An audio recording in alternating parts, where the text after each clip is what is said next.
its assembly and all living beings. Return the wonderful Dharma wheel to teach and guide us. Out and birth and death, leave suffering and attain bliss, and quickly realize non-birth.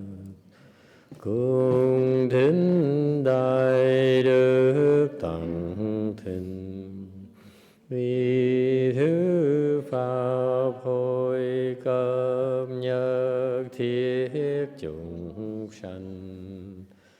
Tịnh chuyên diệu pháp luân giao đạo ngã môn, như há liêu sanh thoát tư ly khổ đắc lạc, thâu chứng vô sanh.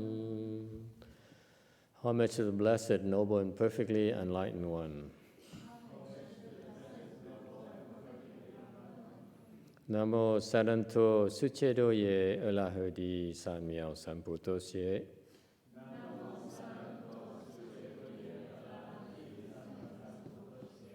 Namo Dak Dak Tha Toya Daja Alahade Tamyo Tambo Da Toa.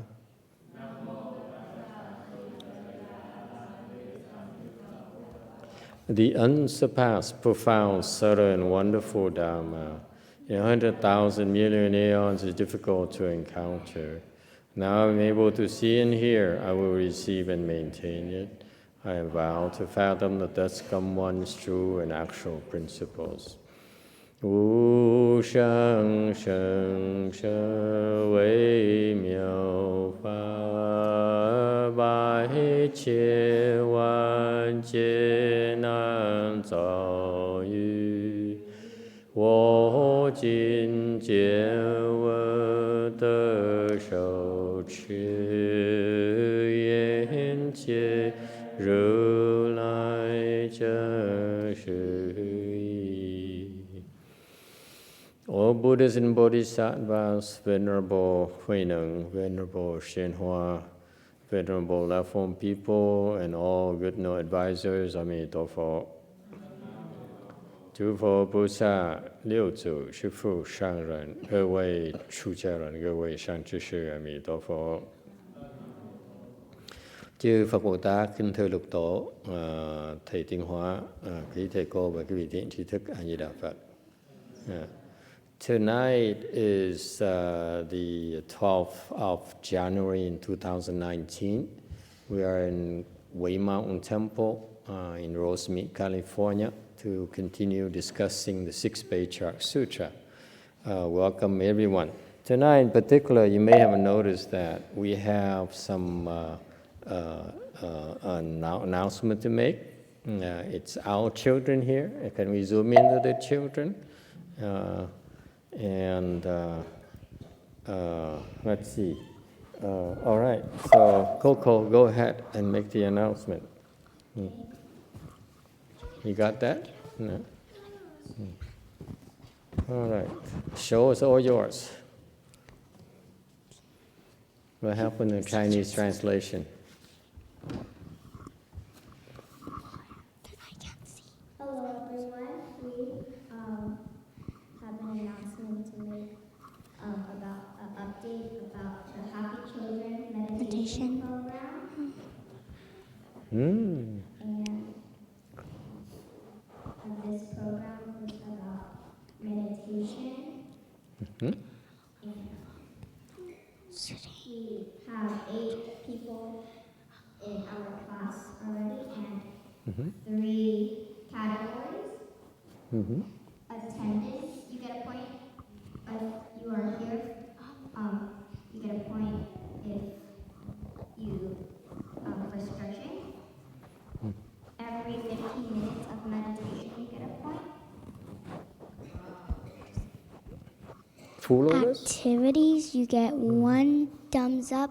For chanting, you get 1 star, and for leaders, you get 1 star too. Excellent. Yes. We are trying to promote to be a good leader and a role model for Oh. other kids. That's right. Very good. And the star points, yeah.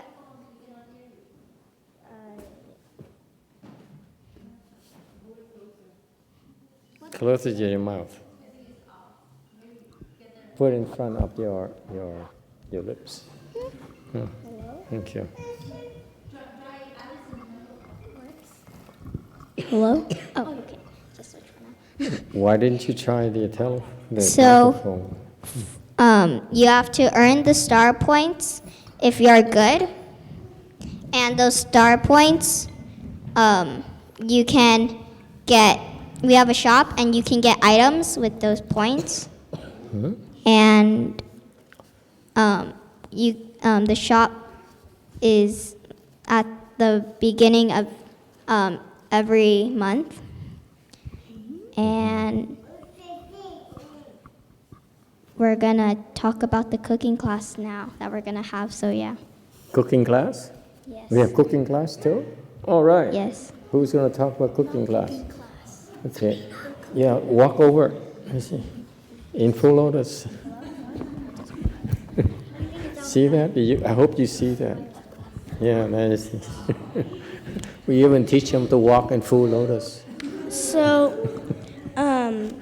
we're gonna be making Mexican food and American dessert Next Saturday. next Saturday. Yeah, excellent. Mexican food. Wow, impressive. All of you will be cooking? Really? Will be cooking? Oh, wow. So what Mexican food are we talking about? Tacos? Yes. Yeah, tacos. For Burritos? Burritos. Wow. so it will be at lunch. So whoever wants to support or try our food, Support the food. How do you support the food? so by eating. By eating. And then eat a lot. We will be having tacos, burritos, quesadillas, and Wow. guacamole chips. Nice, nice. Yeah. Excellent.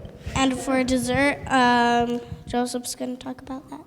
For dessert, we're gonna have a chocolate cup with ice cream inside.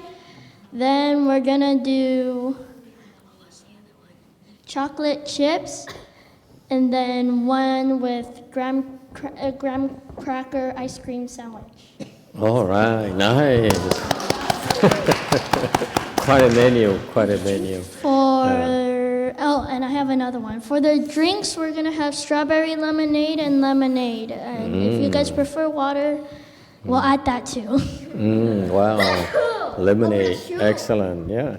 Actually, in case you haven't noticed, we teach your children meditation, which is a very, very important skill to have that can use later when they become older.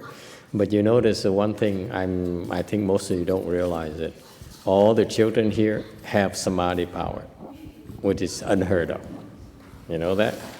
A lot of people, most people who meditate, they don't even enter samadhi. These children have samadhi power already. That's how good they are. So send us your children. We train them. Okay? All right. Okay, thank you, children. Okay. Yeah, he's clapping hands to you. Okay, thank you. Yeah?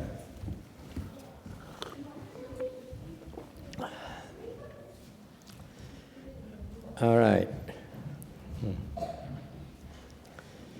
Tonight is also the beginning of the last 2 weeks, our winter Chanchi 2018-2019. Tối nay mình bắt đầu 2 tuần cuối cùng của cái thiền thất cuối năm 18 về 19 năm này. As usual, we're gonna do the lecture. Thường lệ mình nói giảng kinh. We are on slide 175 of the 6-page Patriarch Sutra, tấm 175 của kinh Lục Tổ, kinh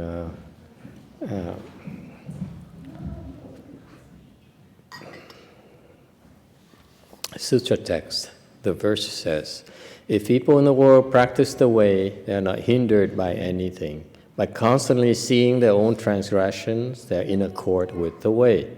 世人若修道，一切尽不妨，常自见己过，与道即相当.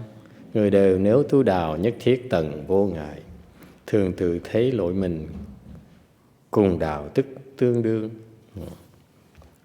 All right, we're on slide 176. This 6-page chart verse says, if we practice the way, meaning the Buddhist way is the practice of precepts, samadhi and wisdom. Cái đường Phật đạo đó là cái phương pháp mà cái đường mình tu hành về cái giới định huệ. Okay. You just heard the announcement of the children meditation program. Cái vị biết không? Mới nghe cái giảng về cái lớp thiền cho con nít đó. We teaching your children samadhi, how to develop samadhi. Chúng tôi dạy con cái quý vị về cái định lực, phát triển cái định lực. But also along with that, Chan training is simply not just samadhi. It also includes precepts and wisdom. Cái thiền đó, thiền tông của Phật giáo mình đó, thiền tông của Đại thừa mình đó, là it's not about religion. It's a complete form of training. Không phải là nhường sọ cái vị để mà khiến con cái vị theo đạo Phật là something like that. We're not interested in trying to convert your children to become Buddhists or anything like that. Okay, we're not forcing the faith on your children. But however, part of the concentration or samadhi training is that you need also to learn about what's proper, what's right and wrong. That's what precepts are about. Thành cái định lực được phát triển dựa trên cái đúng với cái sai, cái tốt và cái xấu. Cái đó là cái giới pháp. And then along with that, samadhi gives some help our children become healthier, have more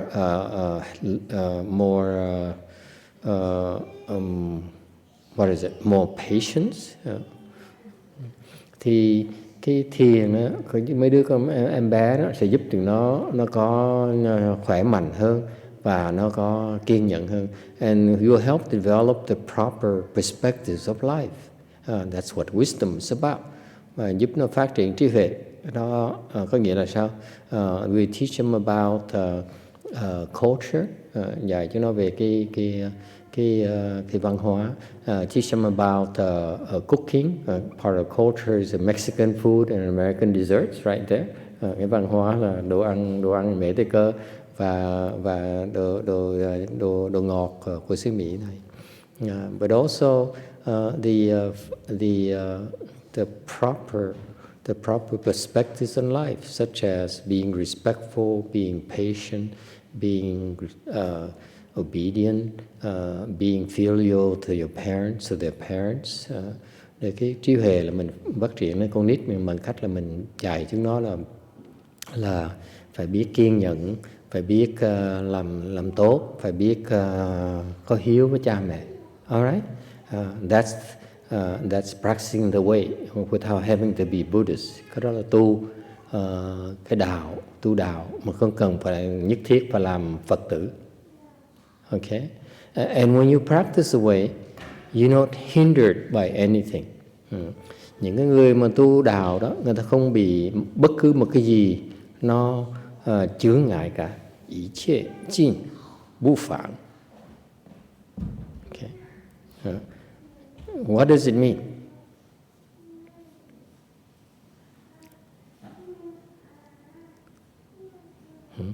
Nghĩa là sao? How is it possible when you practice the way of precepts, samadhi, and wisdom, you're not hindered by anything?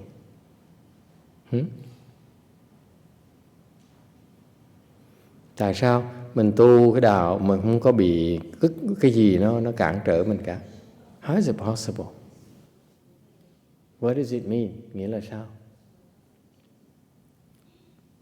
Just because the sixth patriarch says so, you don't necessarily have to take it blindly. How is it possible? How can you practice and not be hindered by anything? Tại sao mình tu mình có thể không bị bất cứ cái gì mà nó cản trở mình hết? How is it possible? Is it possible?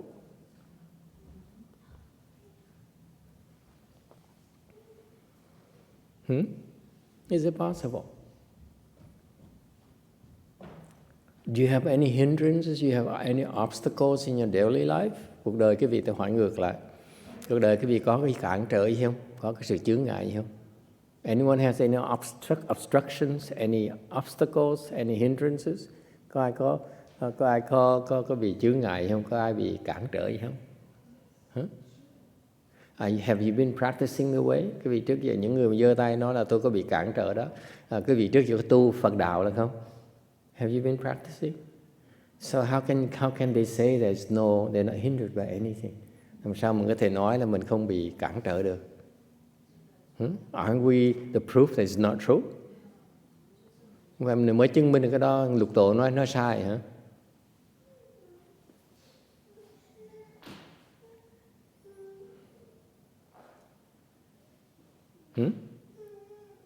What's going on? Is it over advertising? Lục tổ nói quá lố là sao vậy?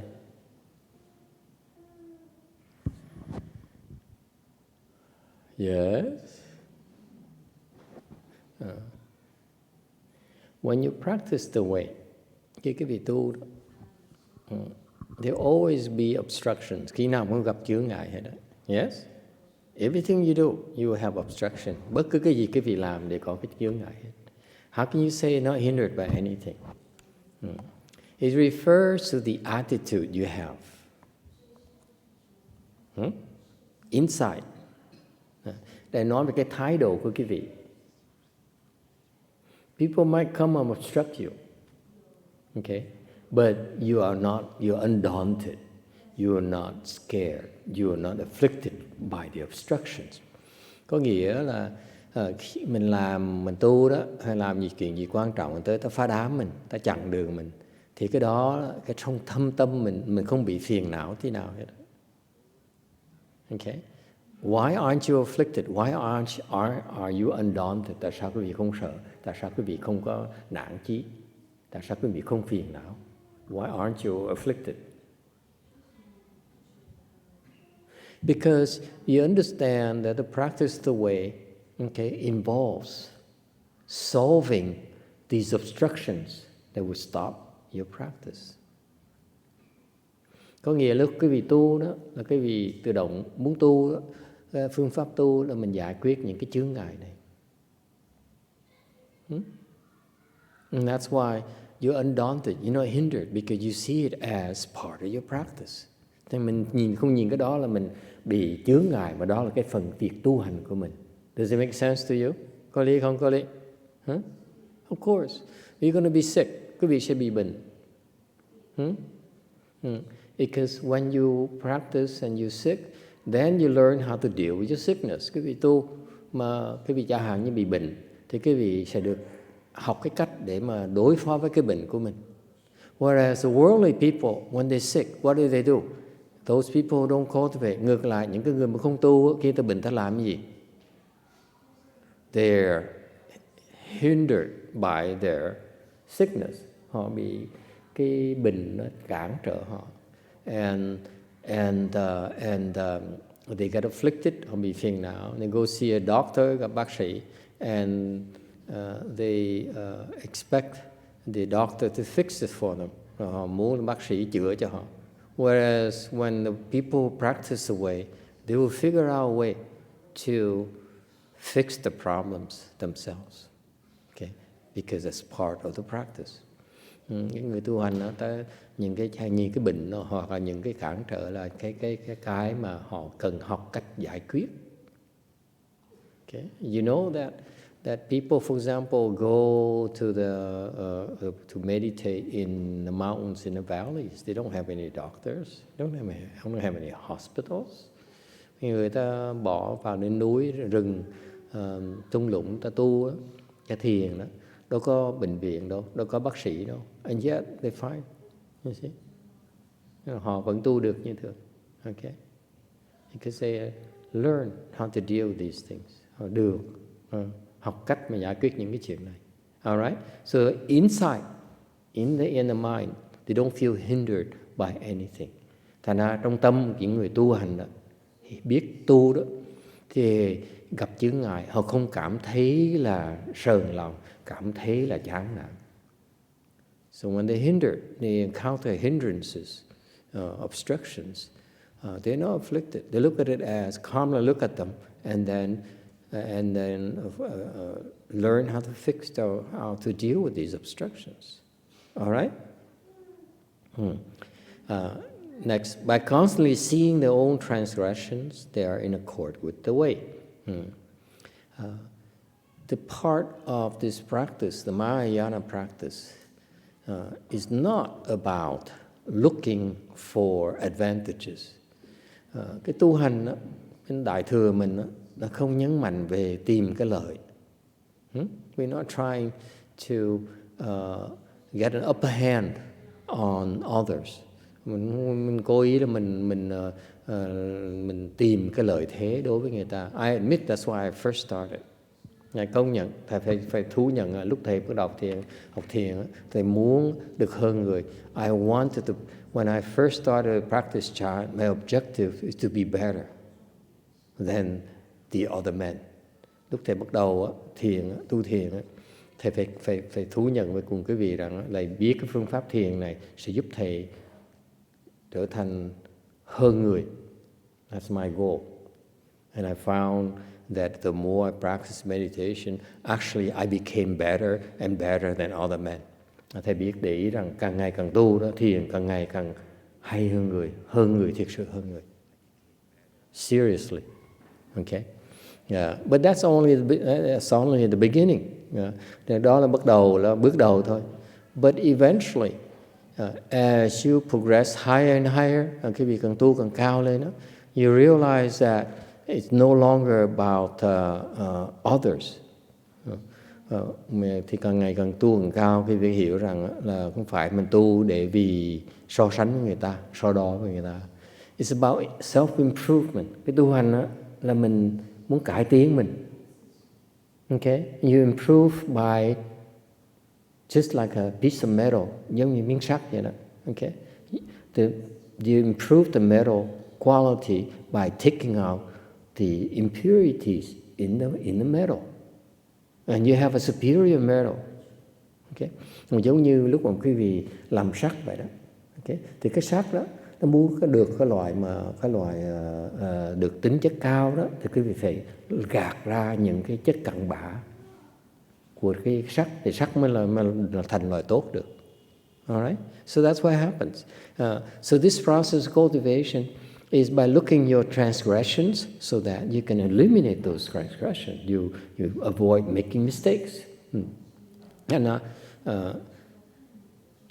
thành ra quý vị tu hành là mình cái phương pháp mình tu là mình tránh làm những cái lỗi lầm. Okay. And when you avoid making mistakes, avoid making transgressions, that is the practice of the way. Quý vị mà tìm cách mà tránh làm lỗi lầm, ngừng làm lỗi lầm của mình, đó gọi là tu hành, tu cái Phật đạo.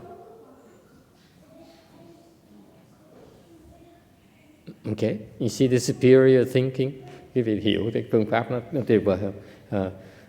if you simply keep on reducing your transgression, making fewer mistakes, naturally you become a better person.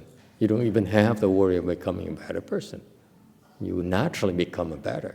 And cái phương pháp nó giản dị như vậy. Cái vì đừng chỉ cần càng ngày mình cải tiến, mình càng ngày đừng làm cái lỗi lầm nữa, thì mình tự động mình sẽ hơn người. Alright? Questions? 177 Sutra text. Those who form inherently has the way, without hindering or afflicting one another. Leaving the way to seek another way to the end of life is not to see the way. 色类自有道，若无相烦恼，离道别密 is it me or me? 密道 chung sân bủ chiên đạo, sắc loài từ có đạo, bổ không trở não nhau. Hay đi đạo mà tìm đạo, chúng thân không thấy đạo. 178. The translation, original translation from my master's disciples, I disagree with them.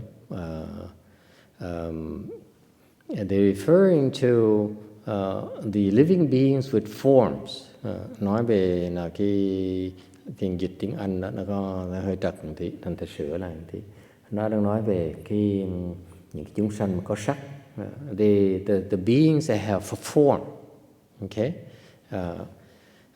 They inherently are able to practice the way. Những cái ngài nói, những cái chúng sanh mà có hình tướng đó, họ có thể tu được cái Phật pháp. Okay, and they should not be hindering or afflicting one another. Cái tu hành đó, là đừng có cản trở nhau và đừng có làm phiền não nhau. We cultivate together, and you cultivate together. The Buddhists emphasize harmony. Cái vì tu hành chung với nhau đó, nhất mình tu chung với nhau thì cái Phật pháp mình nhấn mạnh chúng ta không có cái tu trong cái sự hòa hợp. Okay, for example, the Sangha has the 6 ways of harmonies of the Sangha. Như cái người bên tăng đoàn chúng tôi đó thì có cái lục hòa.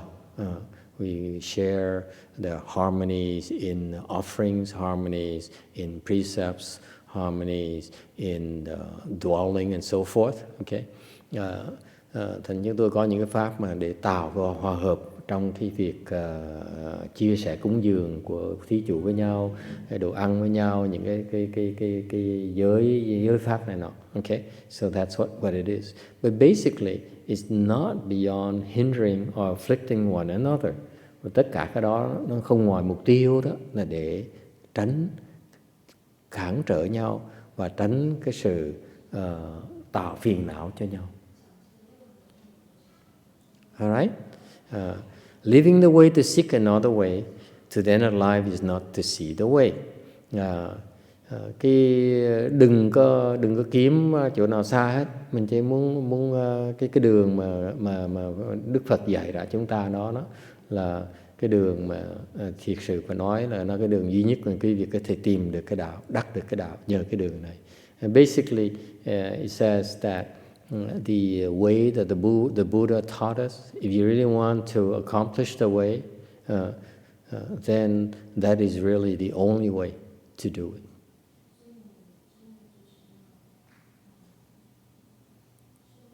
Questions? Only the Buddhists, the Mahayana Buddhists, by the way, have the secret knowledge on how to become a Buddha. Thành thật mà nói, nếu cái vị muốn đắc giác ngộ đó, thì bên Phật Pháp là cái chỗ Đại Thừa là cái nhóm duy nhất mà có thể có cái phương pháp để cái vị đắc đạo được. Là Hinayana, not non-Buddhist. Nguyên thủy không có, ngoại đạo không có. Questions?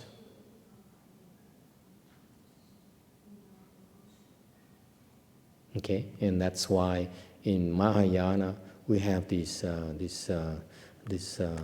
lineages of patriarchs. Bởi Đại Thừa chúng ta đó có cái dòng của tổ sư, because these patriarchs are in charge of preserving and transmitting and conferring these practices to help living beings accomplish the way. Thành Đại Thừa mình, đặc biệt Đại Thừa mình mới có cái dòng, những cái dòng tổ sư đó để giúp truyền những cái pháp cho cái vị, huấn luyện những cái pháp khí để giúp họ đắc đạo. Okay? So actually it's very deliberate efforts of the Mahayanas to help people accomplish the way. Thì Đại Thừa chúng ta đó, có những cái phương pháp mà rất là tích cực giúp đỡ cái vị đắc đạo. Yes, question. Master, if Mahayana is the only school that teaches you how to become a Buddha, am I correct? So,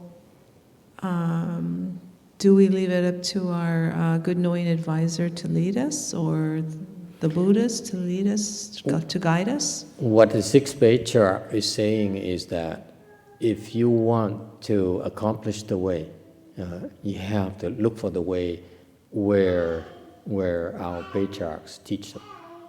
Okay, don't go elsewhere, because you won't be able to find it elsewhere. He's very honest to help you out here. Ngài Lục Tổ Ngài nói nếu cái vị thiệt sự muốn mà đắc đạo, muốn đắc giác ngộ đấy, thì có cái hệ thống tổ sư này, cái hệ thống Đại Thừa mình mới có cái phương pháp như vậy thôi. Cái vị đi kiếm bất cứ chỗ nào khác đâu, kể có nguyên thủy nữa. Okay, cái vị đắc đạo không được đâu. It's not possible. They don't know how to do it. All right? Yeah. It's not meant to slight the other approaches. These are facts.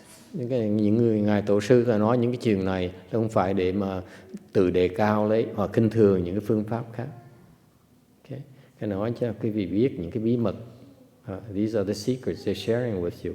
Whether you believe or not is your problem. Okay? Tin không tin là chuyện của quý vị. Is it clear? I ask you, how many people know about this? First of all, how many people understand that realizing the way is probably the best thing you can do in life? Nhớ bao nhiêu người biết đó, là tu đạo, đắc đạo là những cái chuyện mà có thể có lý nhất, mà có ý nghĩa nhất trong cuộc đời của mình. How many people know that? Especially here in the West. Very, very few. Even for Asians, they lost track of that already.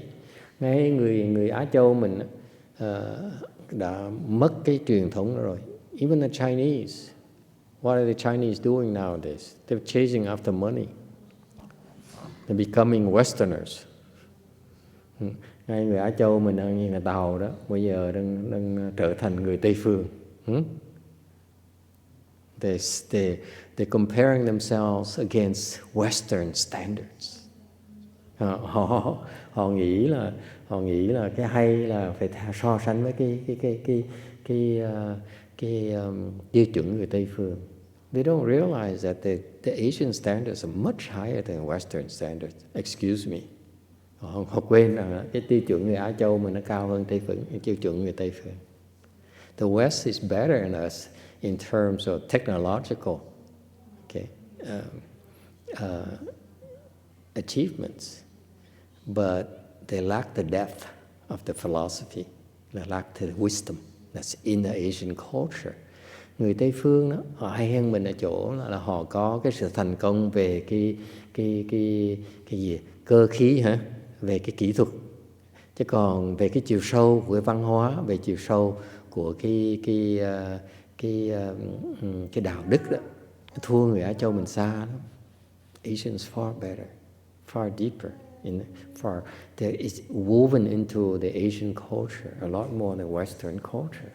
Thành người Á Châu mình có cái nền tảng rất là quý báu mà người Tây phương chưa có. So we're trying to spread it here to the West. Chúng tôi đang chia sẻ cái này cho cái văn hóa người Tây phương.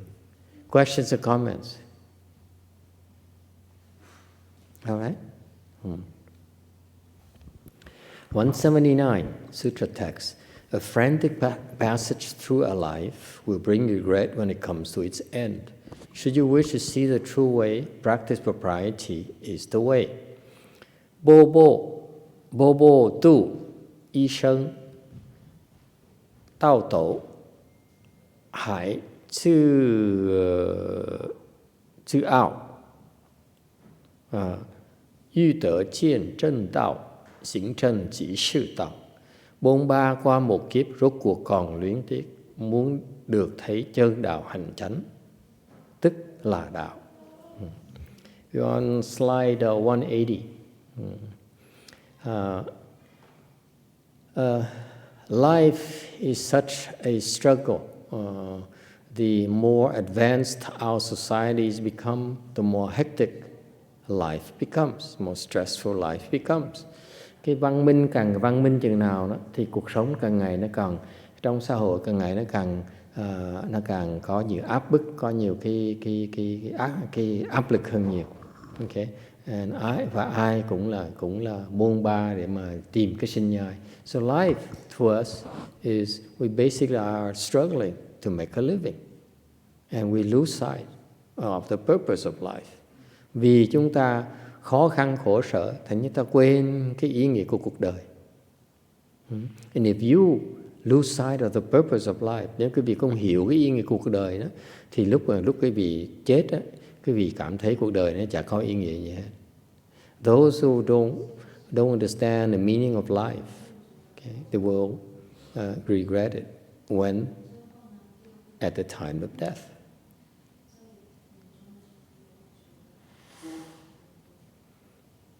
Okay, so what is the meaning of life? Vậy cái ý nghĩa cuộc đời là cái gì? I should wish to see the true way. Mình muốn thấy được cái chân đạo là gì? Life is this passage, this journey towards Buddhahood. Like it or not. Thì thật cuộc sống của mình á, là một cái cuộc quá trình đi tới Phật đạo. Even those who don't believe in this concept, they eventually will become the Buddha themselves. Quý vị biết không, những cái người ngoài đạo đây, người ta không tin Phật Pháp đây nữa, họ cũng đang trên con đường về Phật đạo. Why? How can I say that? Tại sao thầy dám nói như vậy?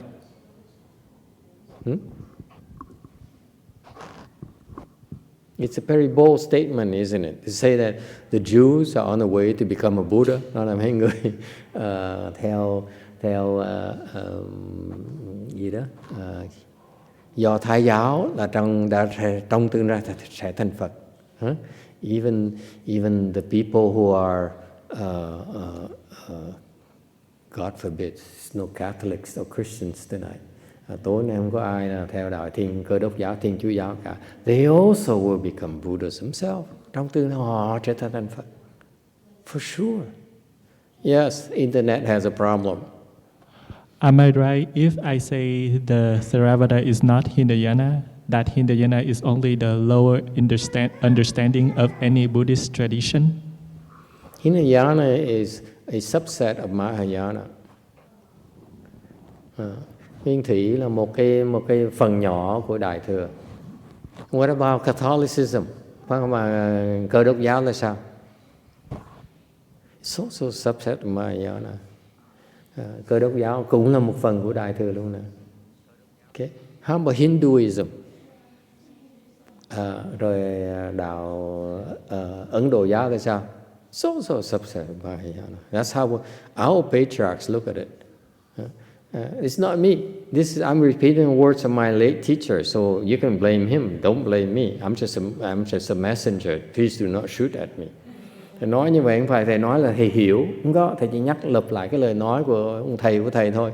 Mà nếu quý vị không đồng ý bắn ổng, đừng có bắn thầy, tội nghiệp thầy. Okay?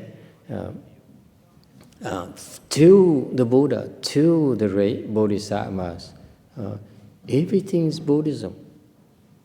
Những cái người mà có trí huệ như Đức Phật với Đại Bồ Tát, ta nhìn thấy đó, tất cả tôn giáo đều là Phật giáo hết. Why is that? Tại sao như vậy? Why is that? It's a rather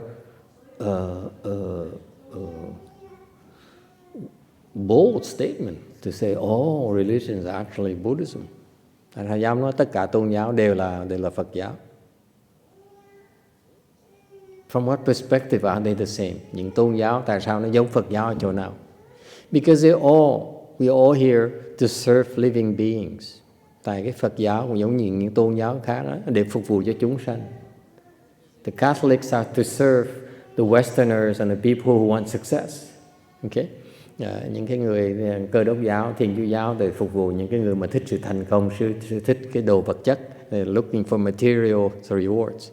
And that's part of Buddhism as well. We're not beyond that. We don't deny that there's some advantages to material gains. Thì có Phật giáo đâu có phủ nhận là có những cái lời về cái vật chất nó có lý. Okay? But we say it's a lot more as well. Do not confine yourself to just that. Life is much richer when you open your mind. Nên Phật giáo mới nói là cái vị đừng chỉ nghĩ cuộc đời chỉ lo tìm cái lời của vật chất không á, thì như vậy cuộc sống quý vị nó eo hẹp lắm, cái óc quý vị nó luẩn quẩn lắm. Còn có những cái mà nó linh thiêng, có những cái mà nó vô hình mà nó có ý nghĩa lắm. Cái vị nó giúp cái vị mở cái tâm tư cái vị ra, tâm lương cái vị ra. Okay? Any questions? Okay. If you wish to see the way, muốn thấy cái đạo, that should be the purpose of life, as I said. Muốn thấy được cái đạo, accomplish the way, đắc được cái đạo, that should be the ultimate goal of all passages through the life.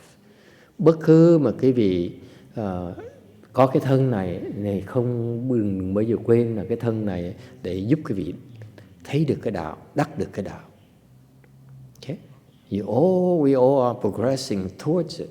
Mình tất cả mọi người đang về cái hướng đó. Sometimes some of us sometimes we make progress, sometimes we regress, but we actually are going towards it. Tất cả chúng sanh này là mình đang đi hướng về cái đạo đó. Can you buy that or not? Cái vị tin là không tin? Can you believe it? Hey, Alung, you believe it or not? Yes? Tin hay không tin? Believe, nên tin. Why is that? Because this is what Buddhas and Bodhisattvas do. Đây là chuyện làm của Phật Bồ Tát. They go everywhere, every single corner of the Dharma realm. Phật Bồ Tát đi khắp tầng mọi nơi trong cái pháp giới này, trong cái vũ trụ này, to help every single living being, để giúp tất cả chúng sanh. Everyone. Mọi người. Okay? That's what they do for a living. Họ làm những cái chuyện đó. It's a matter of time. Trước sau. It's a matter of time. You will become Buddha because we will make sure that you become a Buddha. Đấy, trước sau cái vị nói bây giờ cứ phủ nhận cái từ bỏ chúng tôi. Now you reject it, say no, I'm not Buddhist. I'm anti-Buddhist. I'm anti-Buddha. That's okay. Eventually, we'll show you the way. Có những người nói bây giờ tôi nhất định tôi không tin Phật pháp, tôi không tin Phật. Phật là đồ xấu, đồ là tồi tệ. Okay? He said Buddha is bad. Buddha is bad news. Buddhas are evil. It's okay. Eventually, you see that it's a lot more beneficial for you, more advantageous for you to become a Buddha. Tại trước sau cái vị nếu mà cái vị muốn được cái lời đó thì trở thành Phật đó, là một cái chuyện mà lời nó lớn lao không thể tưởng tượng được. All right, questions. Then practice propriety. The English translation, proper practice is not proper practice. You have to practice propriety. Tu cái chánh.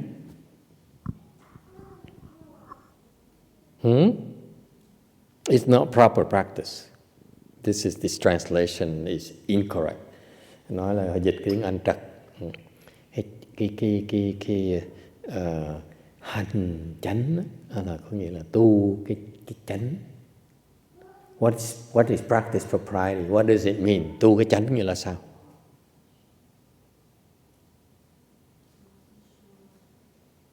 Những cái đứa nó dịch này nó không hiểu cách dạy, thành nó dịch tầm bậy. The people translate into English is wrong because they don't know how to train people. That's why they said their translation proper practice. No, you have to practice propriety. That is it. What does it mean? It's that very simple. Nó giản dị dễ sợ lắm. It's so fundamental.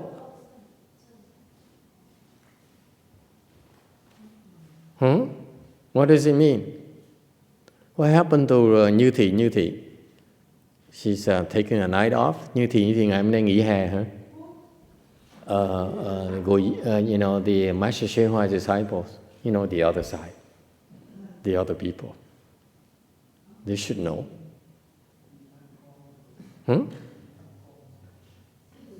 Go home, huh? She go home? Oh, went to see, went out of town. Đi xa. Practice propriety is the way. Tu chánh là tu đạo. What does it mean to practice propriety? Tu chánh là sao?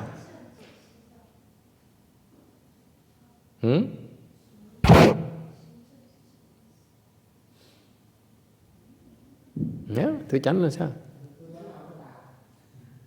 It says, do not be deviant. Đừng có tà. Okay? What does it mean? Đừng có tà. What does it mean? Don't be deviant. Yes. Does it refer to 6 paramita? This Chinese character or no? Even simpler than that. No, we're not even talking 6 parameters. Something even more fundamental. Không nói về lục độ luôn nữa. What are we talking about? Tu chánh là tu gì?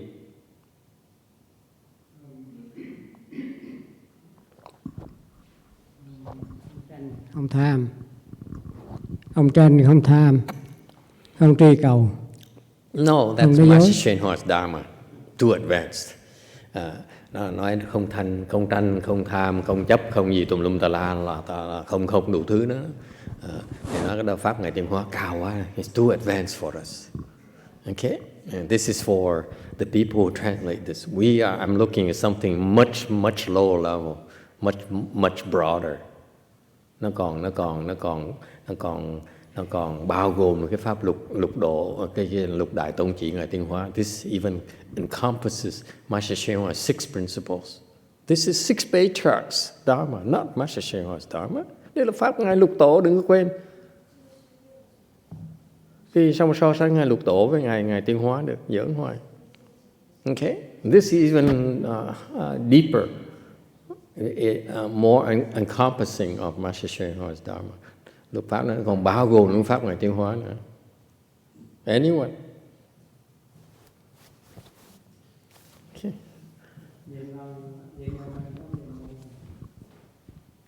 No, incorrect. What is it?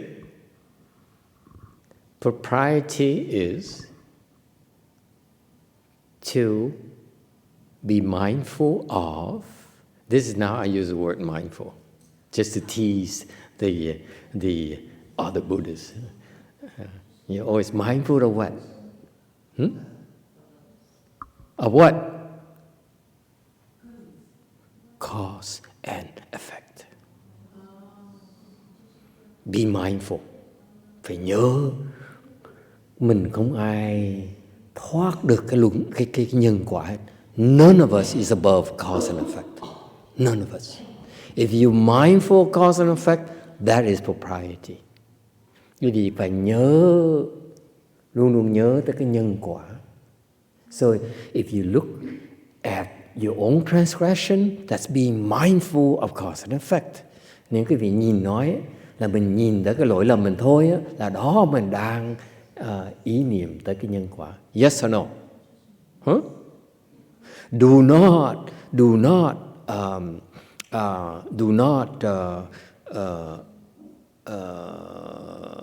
obstruct. Do not earlier said do not obstruct. Do not afflict others, other cultivators.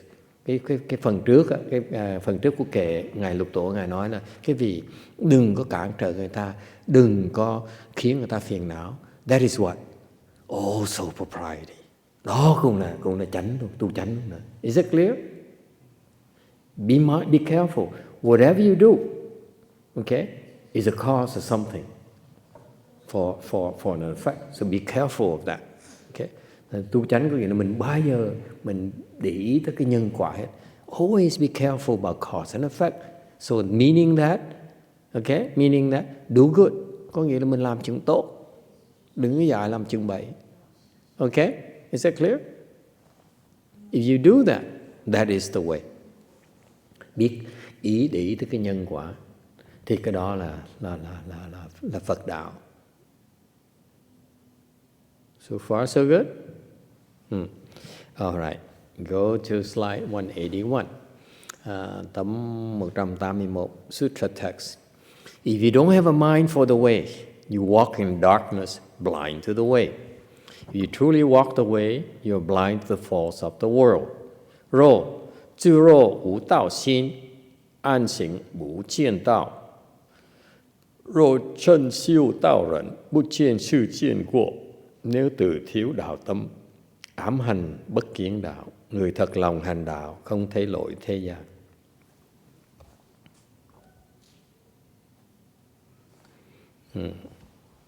If you don't feel like cultivating, you don't feel that cultivation is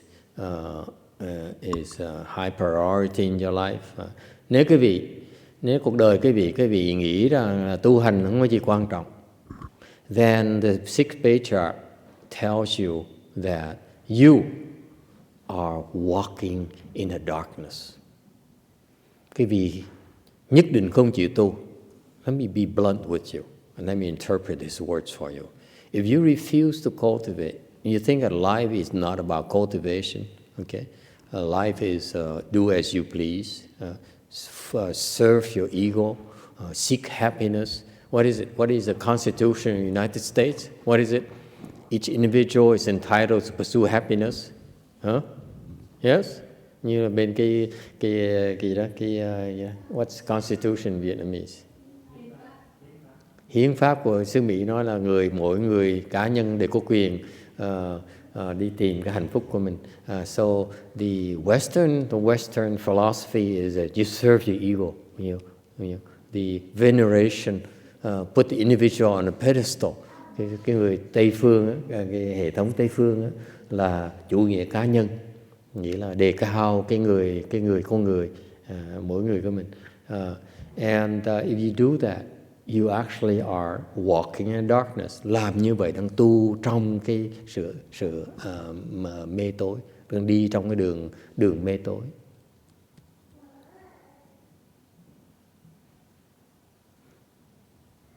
Okay.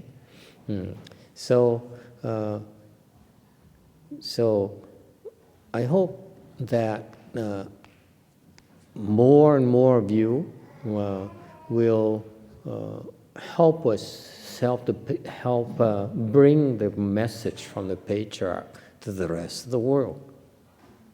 Okay, thành hy vọng là nhiều người quý vị phát cái tâm đó để mà giúp đỡ mình đem những cái lời dạy của tổ sư này, Phật Bồ Tát này giúp đỡ thế gian. Because if you walk in the dark, you will hurt yourself sooner or later. Nếu quý vị đi mà trong cái tối tăm, quý vị chắc chắn sẽ tự hại mình. Only by understanding that that cultivation is very desirable. Để mình hiểu rằng cái tu hành là rất tốt cho quý vị. And actually, cultivation will help us get what we want a lot faster, a lot better. Thực ra cái tu hành giúp quý vị đạt những cái quý vị muốn lẹ hơn và nó hữu hiệu hơn nữa.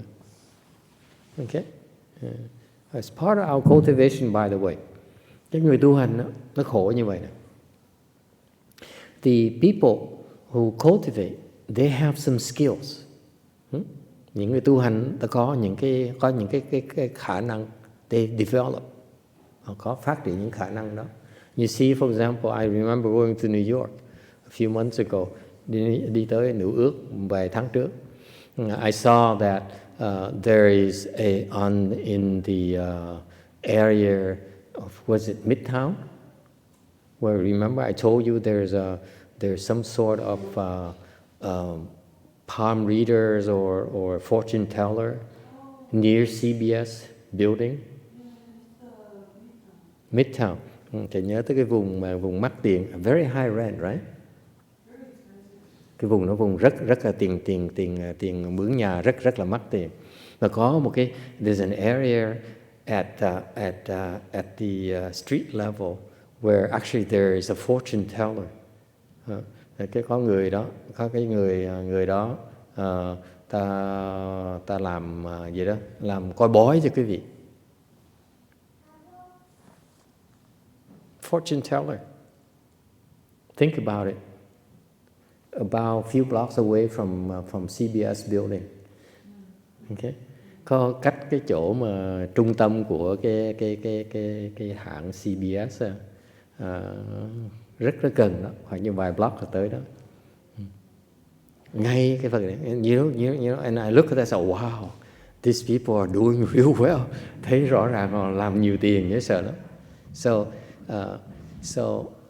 And I looked at a woman there who seems to be the boss. Thì đi ngang thì liếc qua thấy cái bà, hình như bà, because she's like, you know, she says, you need to respect me, you need to fear me, you know. Thì liếc qua thấy cái ba người đó, thì một cái người đó, một cái bà đó, she's kind of dark skin, da nó hơi ngâm, probably Indian, chắc người Ấn Độ. Và còn hai người nữa, hai người cứ phải sợ sệt bà này. Okay, so clearly she's the boss, and look at her, 6 samadhi, lục định, that's it. And at 6 samadhi, you develop some of these special skills you can use to impress others and make a living for yourself. And họ có lục định rồi, họ có cái sức, có những cái phương pháp để họ phát triển những khả năng đặc biệt, cái tài năng đặc biệt để mà làm tiền, để mà, you know. Okay.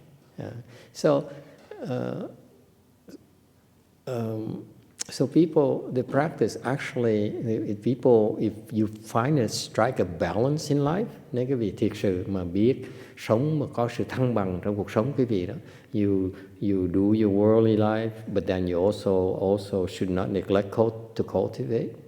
Strike a balance, it makes sense to you. And sống trong cái sự thăng bằng rồi đó. Okay, mostly, for example, it depends on which phase of life you are. Tùy cái tuổi tác quý vị. If you keep cultivation, spending time to pursue spiritual, have a spiritual life will bring balance in your life.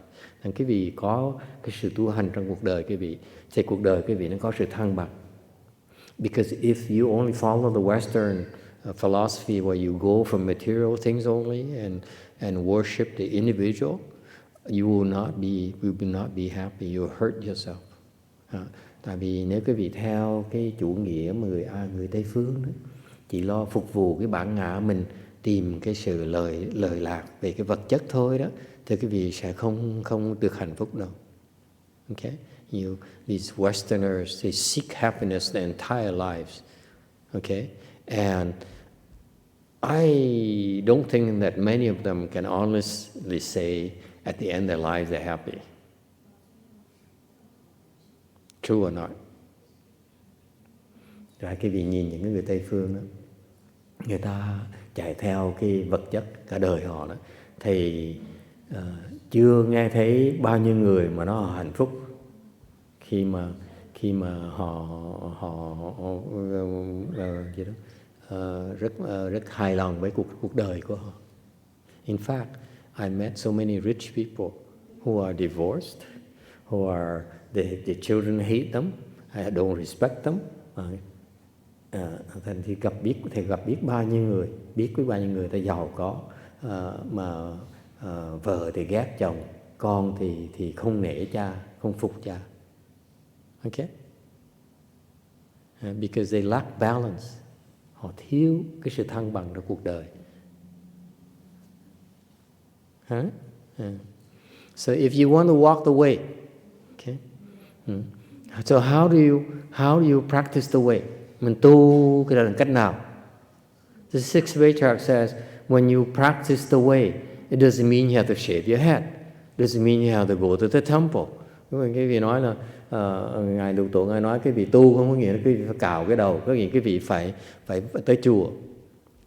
How do you practice? He says, if you truly walk the way, even for left-home people, ngay những người xuất gia đấy được, even those of you who come to the temple every weekend, practically, những người quý vị mà tới chùa thường xuyên, okay, to truly practice the way is to ignore the faults of the world.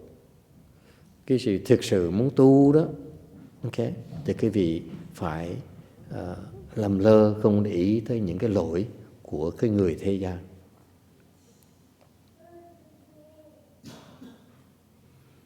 Any questions? Ai có vấn đề gì không? To practice the way requires us to turn a blind eye on others' faults. Quý vị muốn tu đó, đừng có trách người ta.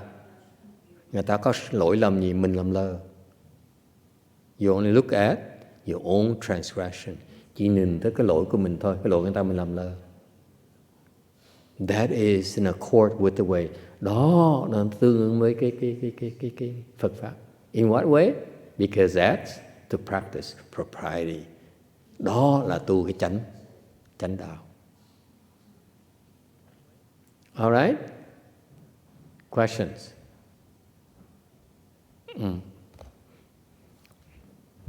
183. Sutra text. If you attend to others' faults, your fault finding itself is wrong. Others' faults I do not treat as wrong. My faults are my own transgressions. 若见他人非自非却是左，大非我不非，我非自有过.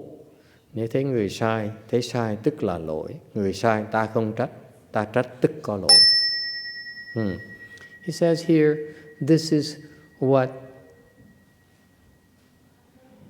smart people do, the mistake that smart people do. Đang giảng về cái này là những người thông minh như quý vị đó. Và hai cái lỗi lầm rất là thông thường của những người biết suy nghĩ. Those of you who are smart, who knows, who can think, những người quý vị biết suy nghĩ, có thông minh, có học thức. Those people with education. This is their mistakes. Đây là cái lỗi lầm những cái người đó.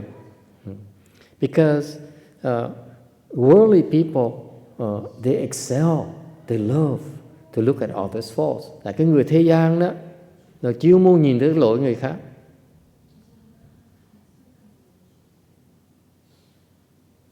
Okay? And the sixth Patriarch says, if you can find others' faults, và Ngài Lục Tổ Ngài nói rõ ràng lắm, nếu quý vị thấy cái lỗi người khác, you see that someone is wrong, thấy cái lỗi người khác, that makes you wrong. Đó là cái vị sai, chứ không phải người ta sai. They're not wrong. You are wrong, they're not wrong. Chuyện sai không phải người ta, mà sai là của quý vị.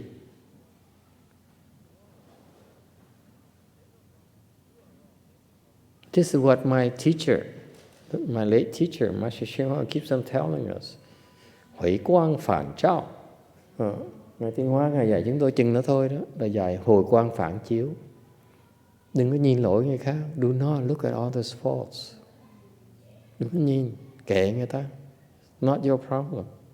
And what do his disciples do? Advertise others' faults and criticize others' faults.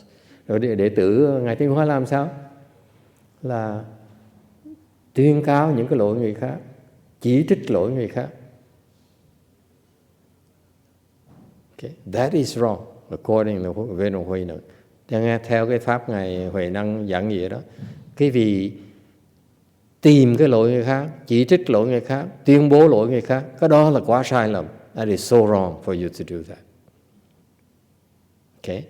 What should you do? Be doing instead. Nên làm cái gì? Wei Mountain says, others' faults, I see it, but I don't treat them as wrong. Ngài nói, Ngài Lục Tổ Ngài nói, mình thấy cái lỗi người ta đó, mình không coi nó là sai. Really?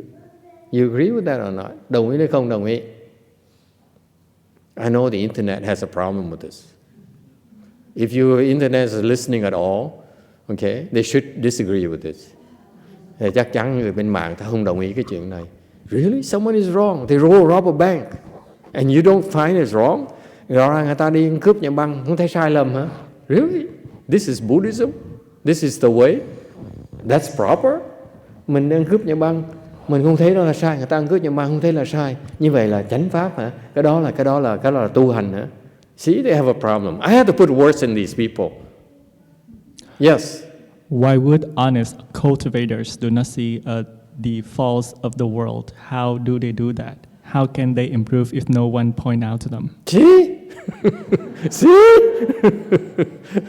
And they're so righteous about it. They said, if you don't point out people's faults, how are they going to improve? Then, that's from the internet, by the way, folks. That if we don't help point out people's faults, how are we going to improve the world here? Nếu mình không, trên mạng nó nói, nếu mình không nêu ra cái lỗi người khác, làm sao người ta tiến bộ được?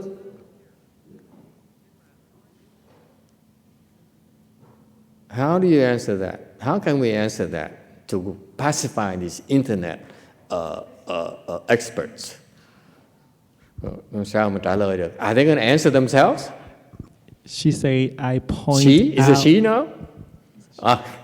That go figure. It's a she.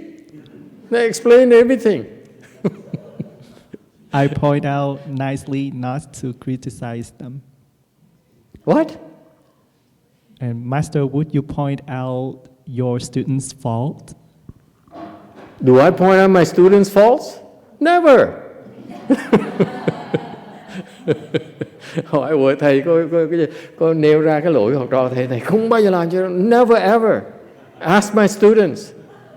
Hỏi học trò thầy cho coi. I don't do that. Today I don't even go to lunch and people say, what happened to you? Ngày nay thầy không đi ăn trưa. Nói, ủa thầy đâu rồi? Because they missed my pleasant company, I guess. So do I point out my students' faults? Mình có chỉ trích thầy, có nêu ra cái lỗi học trò thầy hay không? Come on, be honest. Come on, be honest. Raise your hand.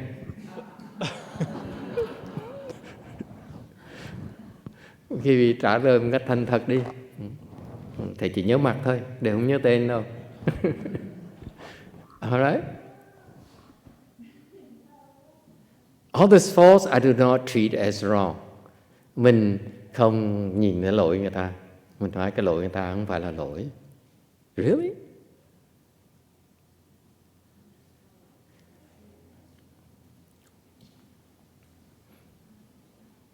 What do you think? Cái vị nghĩ sao?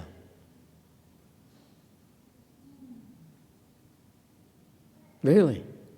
Does it make sense? They rob a bank. They kill the mother. They kill their father. It's not wrong. Mình cướp nhà băng, mình giết cha, giết mẹ, giết A-la-hán, giết Phật. Cái đó không phải là sai hả? Really? It's going too far, I think. The sixth patriarch has just... Lục Tổ chắc là hơi lộn xộn trong đầu rồi. Huh?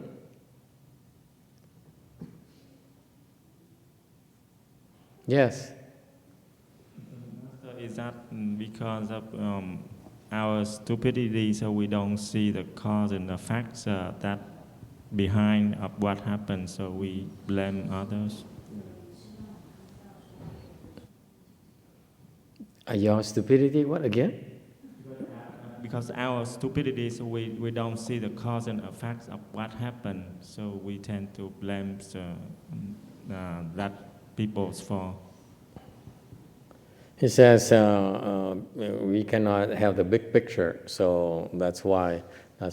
But still, there's still standards that people accept. For example, to rob a bank, you cannot tell me it's not wrong. I don't care about cause and effect. Something's got to be black or white. You cannot say, harming someone else is not wrong. Thầy nói, mình nói lý thuyết không được, tại sự thật tâm quý vị nói đúng hay sai gì, mình trong tâm mình biết cho nó chẳng hạn mình ăn cắp nhà băng này, giết người này, đi hại người khác này, cái đó là rõ ràng sai rồi. Ok? Mình lục tổ nói đừng mình không coi nó là sai. And Sixth Patriarch says, I don't treat it as wrong. Tôi không coi nó là sai đâu. Why is that?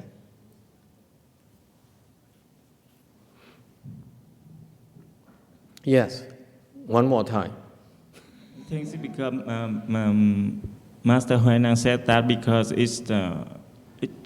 we don't see it as a point in our conservation. If we see that is other people's fault, we don't fix our stupidity. That's just only part. It doesn't mean that's not wrong, but because we see other people's faults, we don't see our own faults, so we cannot change ourselves. See the Chinese, you Chinese people, what does it mean? Ta fei wo bu fei. What does it mean? The Chinese people.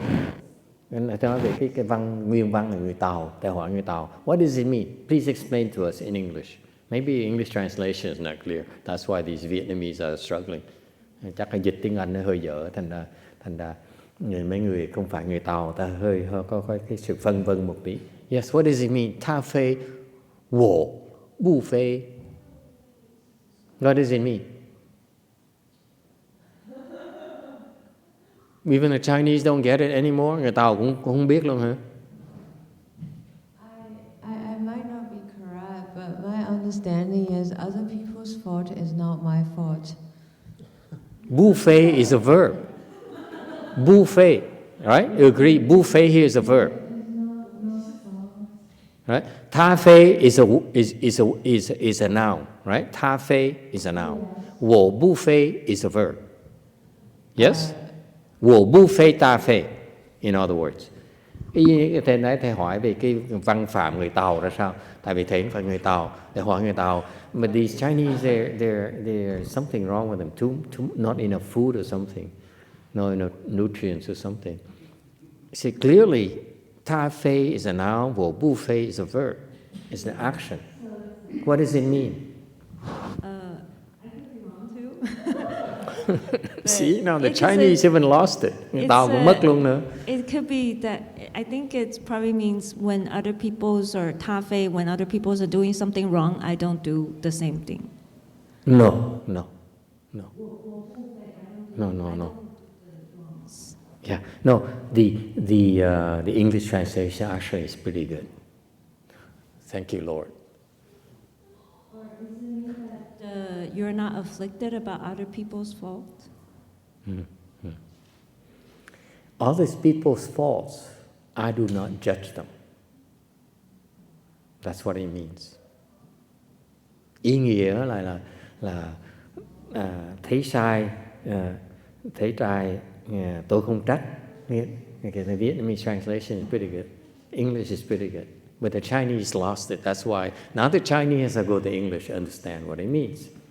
Người Tàu phải đọc tiếng Anh với tiếng Việt mới hiểu được cái này. So from now on, we're going to have English classes and Vietnamese classes. Trong tương lai phải dạy tiếng Việt và tiếng Anh cho người Tàu. For Chinese only. Ta phê vô bú phê. Phê here is treat as wrong, as blame them. not judging. I'm not judging. They're wrong. Nói cách khác là mình không có trách, mình không coi là sai cái sai của người khác. We don't judge them, right or wrong. We don't judge what they do is right or wrong. Thầy nói cái chuyện người ta làm đó, mình đừng có phê phán người ta là sai là đúng.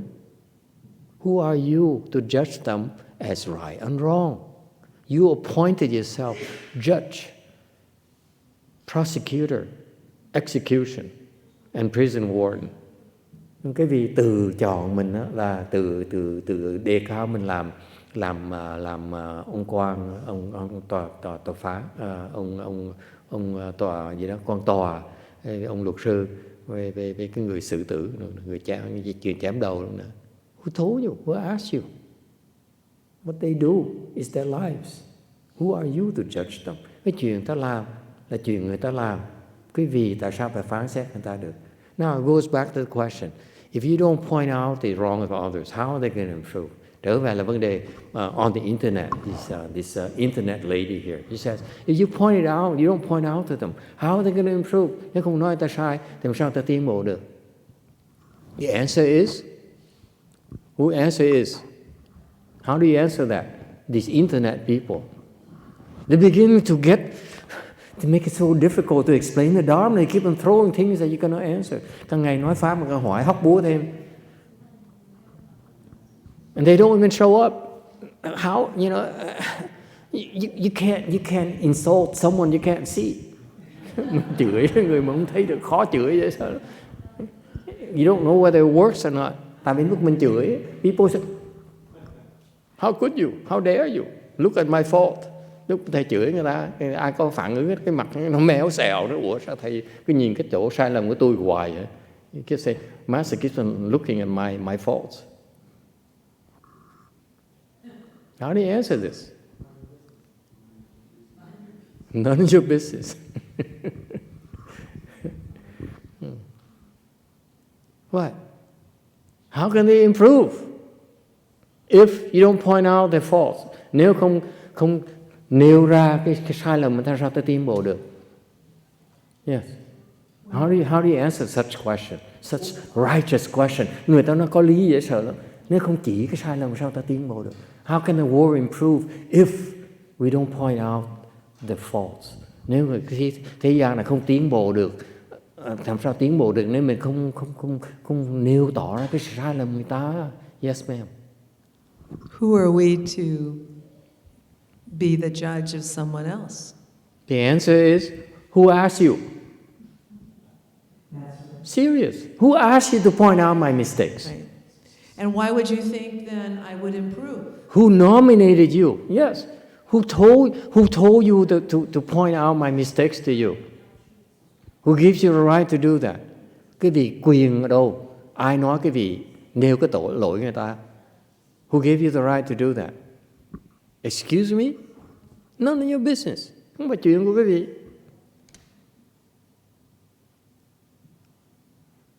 Yes. Now the Vietnamese has a problem. Not just the internet. Now the Vietnamese has a problem. Không phải riêng trên mạng không mà người Việt Nam còn có vấn đề nữa. Yes, sir. So I think pointing out people mistakes is not can have a can backfire too, because maybe they don't listen to our judgment to their problem. What the sixth patriarch is telling us is that this is a sickness we all have. Sự thật, ngài Lục Tổ nói cái này ra mà quý vị không dám nhìn nào. None of you dares look into this. As soon as you see someone's wrong, you are wrong. Yes or no? Quý vị để ý không? Cái bản tính mình như vậy. Thấy người ta sai, mình cái sai. My sister is wrong. My master is wrong. Rõ ràng là anh tôi sai, rõ ràng ông thầy tôi sai. That's what we do. Oh, she's so wrong. You enjoy it too much. You thích dễ sợ. You love to find out people's faults. And as the Chinese say, người Tàu còn có câu nữa. What do the Chinese have to say? You Chinese people, help us out. You have a very famous saying. Người Tàu có cái tật này nữa. What do you Chinese do?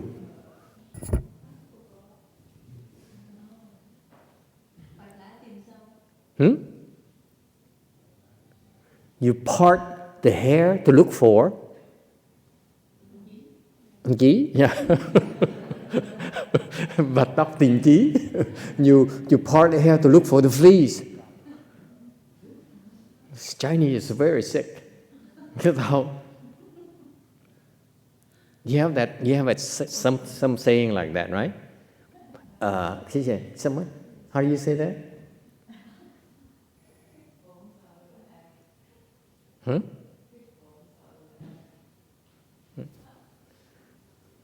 I don't know what it's Chinese. I don't understand Chinese. So what the Chinese is saying is very funny. It says, you know, like a dog, giống như con chó vậy đó. You have any dogs? The dog I have full of fleas. Đó, nhiều rận, nhiều chí, right? And you cannot see them. Most of the fleas are under the hair. Very few until the dogs heat up, the dog's body heat up, the fleas would go to the surface. You know that.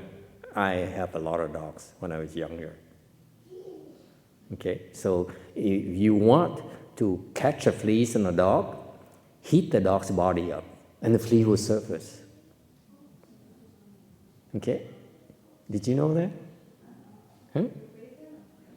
Don't bathe them. They hate water. I put the electrodes on the 2 feet, and then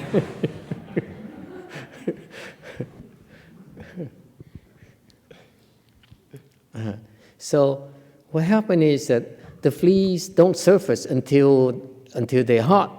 So typically we have to part the hair to look for the fleas, and that's what the Chinese do. They say they cannot see the faults, so they have to look minutely, more carefully to look for faults. Nó người Tàu nó tệ bại như vậy, nó tồi bại như vậy. Họ nói là với con chó, lưng con chó nó cái gì nó nóng, thân con chó nó nóng thì bò chét nó chạy ra khỏi lông, chạy lên lông, tại nó nóng quá nó chịu không nổi. Còn mà nếu cái thằng người Tàu ta có cái tội là chuyên môn vạch lông ra mà tìm con bò chét. Okay. So Chinese, we Vietnamese never do that. We just heat up the dog's body. Việt Nam chúng tôi thầy chủ trương là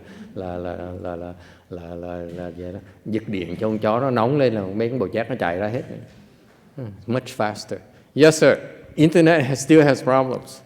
When I am the victim of a crime, can't I just have the right as the victim to say the criminal is at fault? If you're a victim, okay, do I have the right to say this is wrong?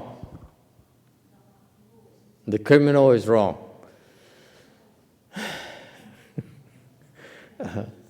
Nếu mình là nạn nhân của một cái what's crime in Vietnamese? Một cái tội ác thì mình có quyền nói là sai hay là không sai. First of all, out of compassion, I sympathize with you, victims of the crimes. Thứ nhất, thầy vì cái lòng từ bi, thầy nói là thầy thấy cái vị mà làm nạn nhân tội nghiệp dễ sợ lắm. Not. Okay? I sympathize with you. So is it reasonable to assume that's wrong? Nếu mình nạn nhân mình quá là sai thì không sai.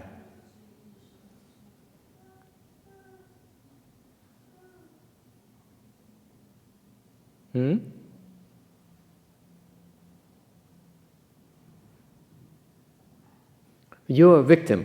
I'm very sorry you have to suffer. Thứ nhất, thầy có lời gì đó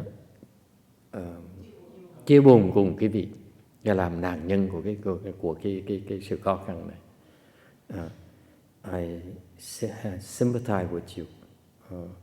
Those of you who are victims of crimes, who got married, have children, and so forth. thầy có lời chia buồn những người làm nạn nhân, hoặc là người đã lỡ dại lập gia đình hoặc là đẻ con ra. Okay. I sympathize with all of you. Okay. It's a lot of suffering, khổ dễ sợ. And even though I don't have any real compassion, but I can imagine how difficult it is. Mặc dù cái tâm thầy không có cái lòng từ bi hết, nhưng đều thầy tưởng tượng, anh nghĩ nó có thể khổ, khó khăn, dễ sợ lắm. Okay. But nhưng how does treating is wrong, blaming it on others help you as a victim? Thầy hỏi quý vị, nếu quý vị đó mà mình đã làm nạn nhân, mình đã khổ rồi, mình cứ trách người ta đó, giúp mình ở chỗ nào? How does it help you?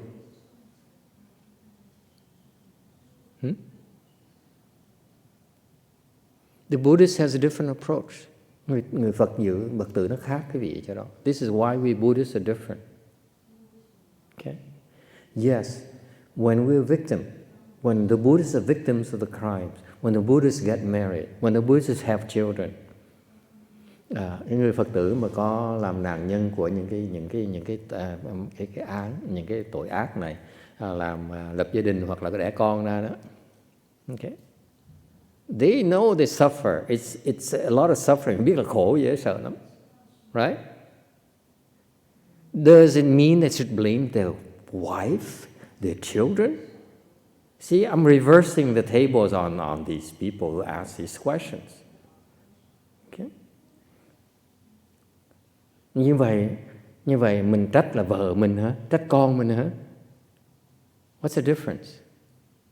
You keep on blaming others for your suffering. Cứ trách người ta hoài. The Buddhists, we don't do that.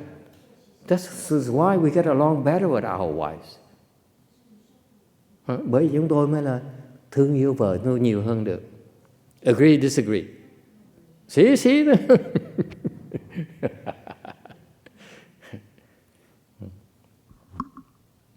My point here, I'm joking, of course. Thầy đang đùa quý vị. My point here is that if you're suffering and when you say you find faults in others, you blame others for the suffering, it doesn't help your suffering. It only makes it worse, actually. You resent it. Now you build resentment. You bring anger. You build enmity into your life. Thành thực ra khi mà cái gì mà khổ sở rồi, đau khổ rồi, mà gì trách người ta, lỗi người ta, it's his fault, lỗi của nó. Okay? My misery because his fault. Okay? You only compound your suffering, that's all you're doing to yourself. Mình trách người ta, mình tạo thêm cái khổ cho mình thôi. The Buddha says, I will not fault them for having inflicted suffering on me. Cái người mà hiểu đạo, người ta nói, người ta đã làm tôi khổ, cái khổ này tôi có này, tôi không cần phải trách, người ta đã tạo cái khổ này cho tôi. It happened already. Nó xảy ra rồi. Blaming others is not going to help. Trách người ta chưa chắc là giúp được gì hết. The Buddhists, instead of saying, I'm going to blame them and put them in prison and all those things so that they don't do to others. And mình người Phật tử nói là tôi sẽ bắt nó ở tù, tôi sẽ này nọ để sau này nó không có hại người khác nữa. Okay? Instead of doing that, we said, what can I do to resolve this affliction I have here? Người Phật tử người ta nói là mình nhìn cái cách nào để mình giải quyết cái khổ của mình, giải quyết cái nhân của cái khổ của mình. What happened here? What is the cause of my suffering? Let me find a way to annihilate the cause of my suffering. That's what matters. I don't need to inflict more pain on my transgressor. Mình cần phải hại người ta. That's very Buddhist. Người Phật tử như vậy đó.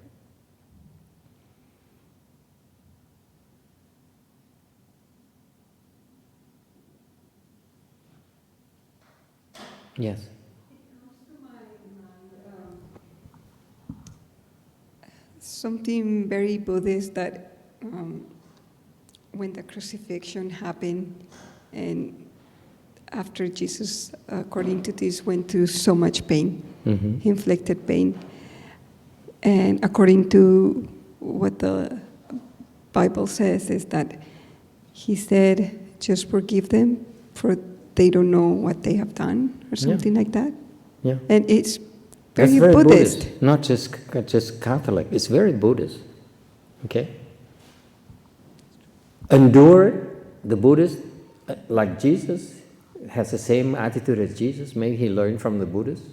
Okay?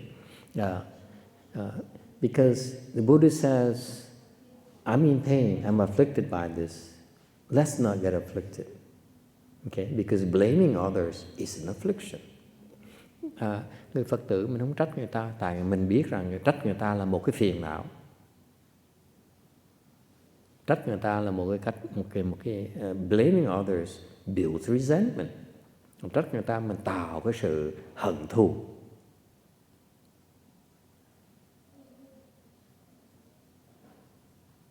Okay? It's not about right and wrong. Không phải về điều đúng là sai. It's about getting rid of your own afflictions. Cái quan trọng cuộc đời mình tu hành là không phải là đúng là sai, mình gạt bỏ những cái phiền não mình. That's all.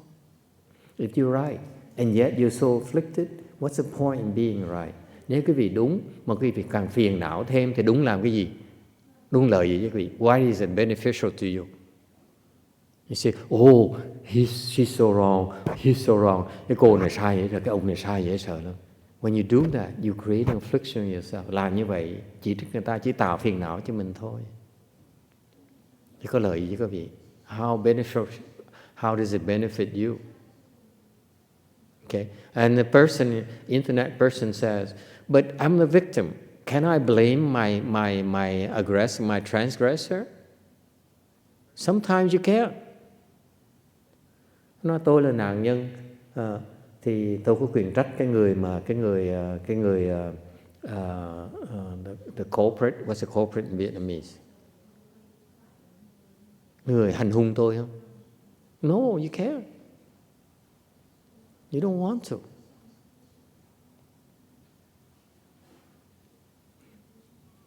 The Buddhist prefers not to resent it, not to blame the other person, because for us, in a very naive way, we believe in propriety. Vì Phật tử mình không một cách nhiều khi hơi một cách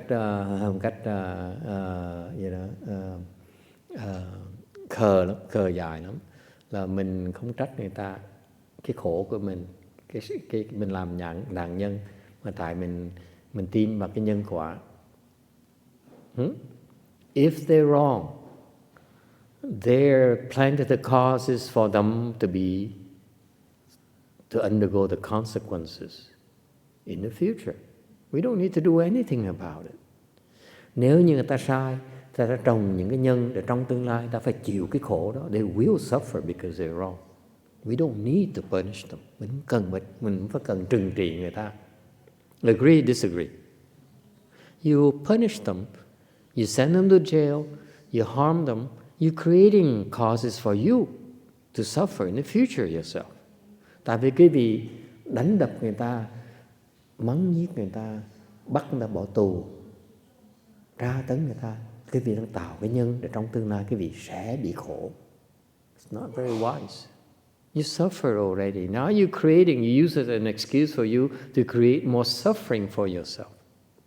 Người Phật tử mình nhìn người hiểu đạo, ta nói là mình đã khổ rồi, bây giờ mình hành tra tấn người ta, đập đánh người ta, cái đó chỉ tạo cái nhân để mình trong tương lai mình khổ thêm.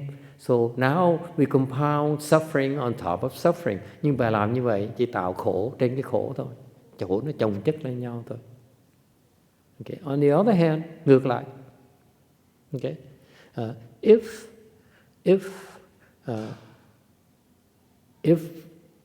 we are innocent and we get harmed, ngược lại nếu chúng ta là vô tội, vô can mà bị hại, then they will have to pay, then they owe us. Thì trong tương lai họ nợ mình.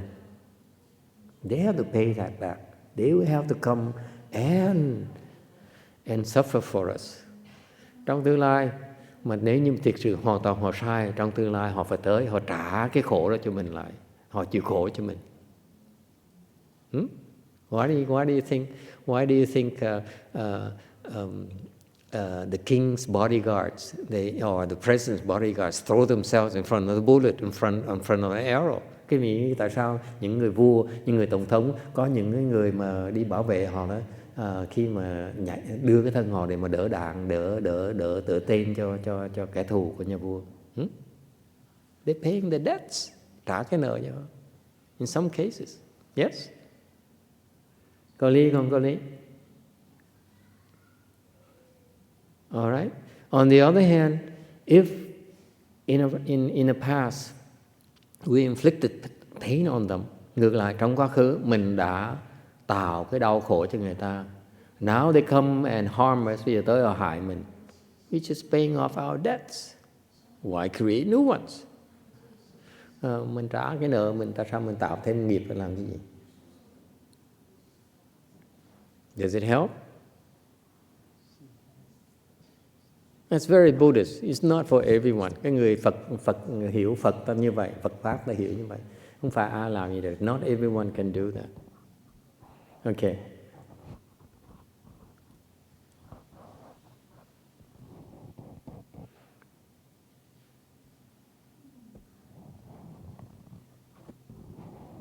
On the other hand, you don't look at others' transgressions as wrong. Don't treat them as wrong. Ngài Lục Tổ Ngài dạy là mình không nhìn cái lỗi người khác, mình không chỉ trích người khác, mình không chê bai người khác, mình không khiển trách người khác. You don't blame others, you don't judge others wrong. However, you're wrong. You have to assume responsibility for it. Ngược lại, cái sai lầm của mình phải lãnh cái trách nhiệm đó. Don't blame others. Don't make excuses. Đừng có bồi chữa, đừng có bào chữa, đừng có viện cớ này, mà phải nhận cái lỗi của mình. Accept your wrong. Take responsibility for it. Is it clear? Others we ignore. Nói cách khác, cái lỗi người ta mình làm lờ. We ignore it. Okay? We only fix our own faults. Nói cách khác, lỗi người khác mình làm lơ, lỗi mình sửa thôi. It's that simple. Your life is so much simpler. Như vậy cuộc đời cái vị đó, nó giản dị như vậy đó. Guess what happens? Have you been to a temple? Quý vị tới cái chùa nào mà you walk in there and people are all scrutinize you. Ai cũng nhìn cái vị chồng chọc vậy. You remember Wei Mountain Temple? Nhớ cái Lưu Sơn Tự không? We all like that. Over there.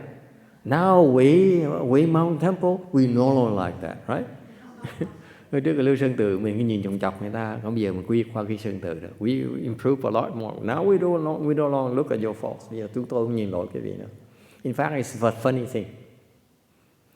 People who came to my temple, to Wei Mountain Temple, they made a comment. Thầy nhớ kể cái chuyện này cũng hơi khôi hài một tí, cũng nó lạ. Tới đây, a lot of people, actually, quite a few people talk to me. Nhiều người nói vậy đó. Một số người, at least 2 or 3, for the last 10 years. 10 năm qua đó, có 2-3 người nói chuyện thầy cái chuyện này. And now I relate to you, kể lại cái gì nghe. They said, I like coming here. Thích tới cái chùa Lưu Sơn Tự. Why is that? Tại sao vậy? I can be myself. People don't judge me. Họ nói tới cái chùa Lưu Sơn Tự đó, họ thoải mái lắm, tại không có bị soi mói. Did you know that? I said, really? My people are blind or something? Thầy nghe thầy hơi ngạc nhiên. Ủa, học trò mình mù hết hay sao vậy? What's the matter with them?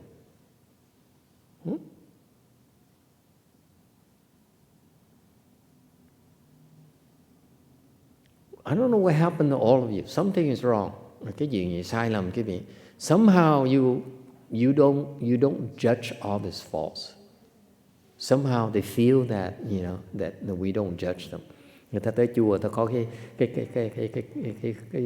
cảm tưởng là mình không có chê bai chỉ trích người ta. We embrace people's faults. Không phải riêng không chỉ trích người ta, chê bai người ta, mà còn bao dung cái sai lầm người ta. It's okay. Okay. You mess up my kitchen, it's okay. Nấu ăn mà dở quá, bỏ muối nhiều quá, it's okay. You put it's too salty, it's okay. It's too sweet, ngọt quá, it's okay. You break some glasses, some glasses, đập bể vài cái ly, you pay for it. Okay, we don't blame you. Không có bao giờ trách, we never blame you, except when it comes to money, trừ ra tiền thôi. Okay, and people notice that, by the way. Quý vị biết người ta tới, ta để ý cái chuyện, ta thấy được cái chuyện đó không? It's amazing.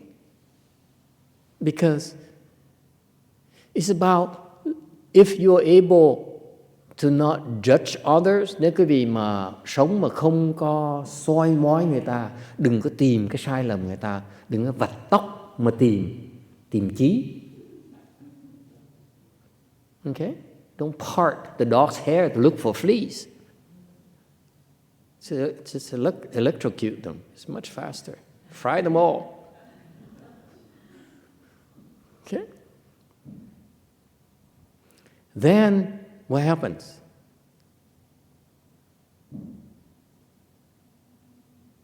You save energy. Đỡ tốn sức. Yes? Those of you who've been fasting, những người quý vị mà thực á, did you go walk around look at people's faults? Những người tuyệt thực á, có phải đi nhìn lỗi người ta không?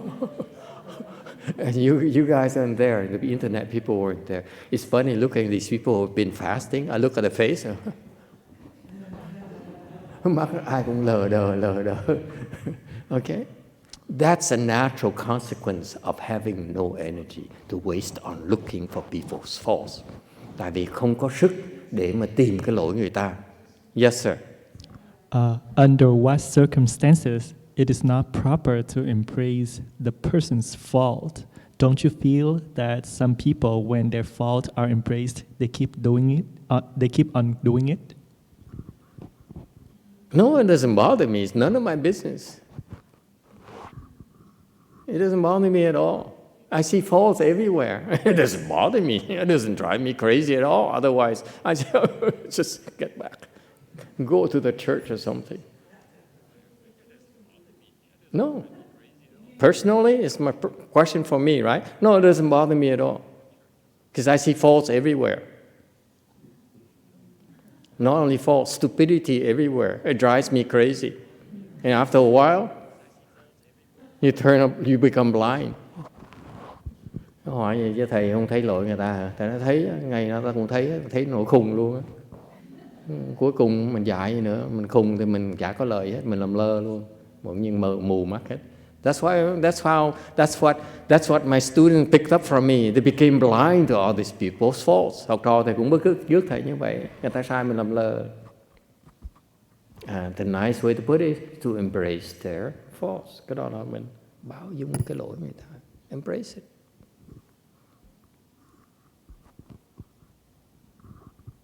Okay? When you live like that, you reduce energy waste, you have reduced your outflow, bớt cái lầu của mình. Right? What else? You know, I've been to so many temples, I biết đi rất nhiều chùa. Korean temples, Vietnamese temple, chùa Đà Hàn, chùa Việt Nam, Thai temple, chùa Thái Lan, Chinese temples, chùa Tàu, Taiwanese temple, chùa Đài Loan. They all have the same thing. They all Northern California temples, chùa Tây Tiên. They all have the same behavior. Ai cũng có cái thái độ như vậy.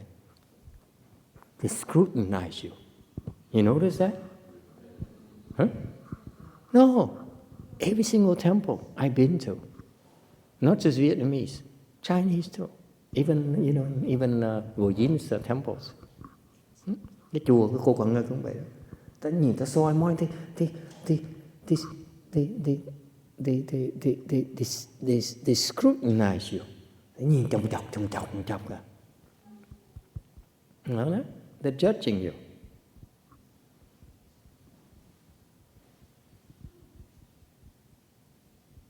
Agree, disagree?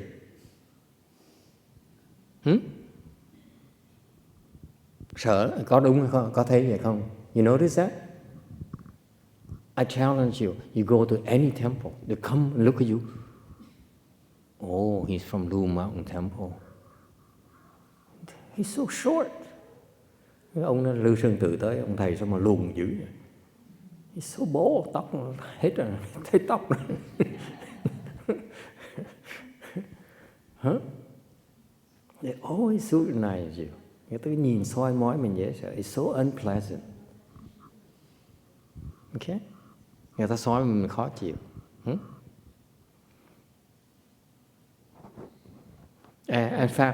In fact, I have a funny story to relate to you. Có cái chuyện cũng khôi hài để ta kể cái vị nghe. None of you noticed that last night. Tối hôm qua, cái vị không ai để ý chuyện đó hết. I noticed it. Yesterday, there's a gentleman who came to our temple for the first time. Tối hôm qua có một cái người ông kia tới cái chùa chúng ta lần đầu tiên, because his girlfriend invited him.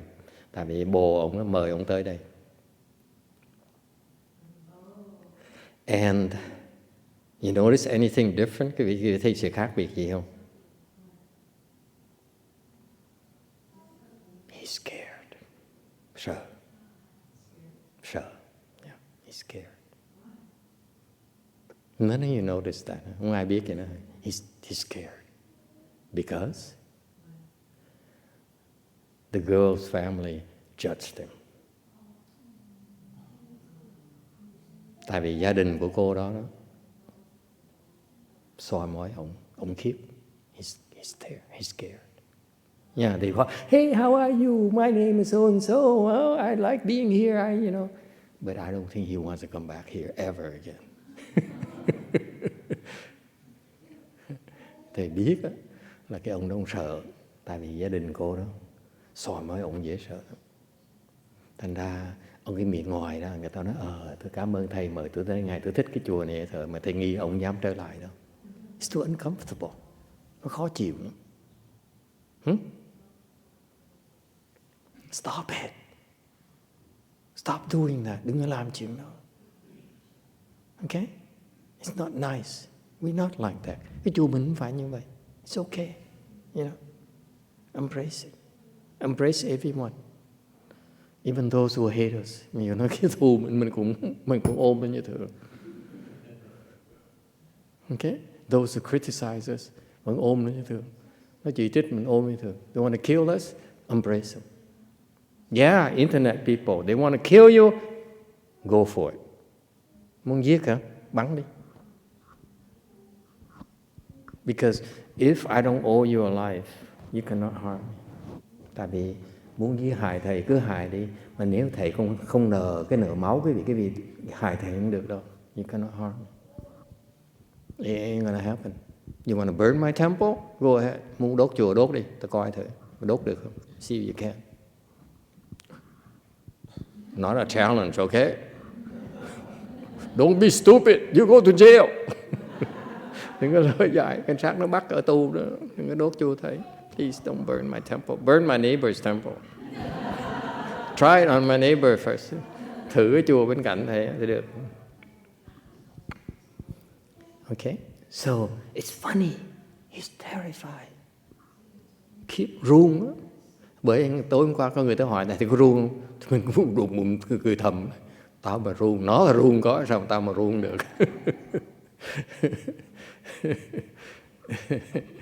He's scared.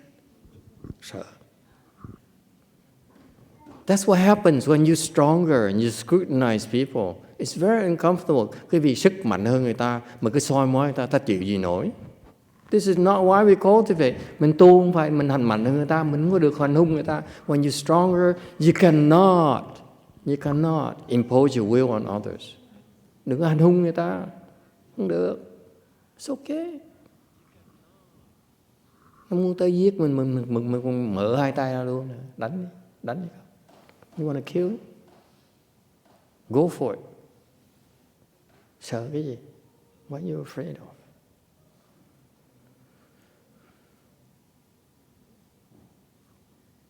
Questions? So my second point is that if you scrutinize people, it's very uncomfortable. Some people are even scared of you. Thành thầy nói cái ý, thầy nói cái điều thứ nhì thầy nói đó, khi mà soi mói người ta như vậy, ta khó chịu lắm, mà nhiều người ta còn sợ nữa, tội người ta. You really lack compassion. Thiệt sự quý vị thiếu cái lòng từ bi. How can you do that to others? Nói quý vị có thể làm cho người khác được.